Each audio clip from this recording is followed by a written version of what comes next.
संकल्प करतानाच सोप्याकडून अवघडाकडे जायला लागलं. एका माणसानं काय केलं, संकल्प केला, मी रोज 21 वेळा विष्णू सहस्त्रनामाचा पाठ करेन.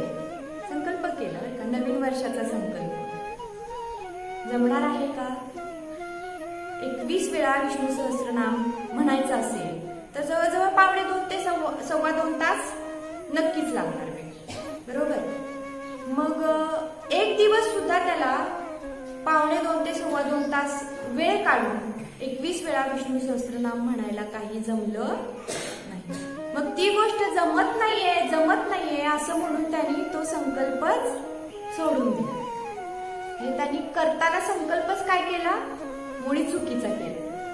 त्यांनी संकल्प जर असा केला असता की मी रोज 1 वेळा विष्णू सहस्त्रनामाचा पाठ करेन, किंवा मला जमतंय म्हणून मी रोज 3 वेळा विष्णू सहस्त्रनामाचा पाठ करेन, तर त्याचा संकल्प नक्कीच पूर्णत्वास गेला असता, बरोबर.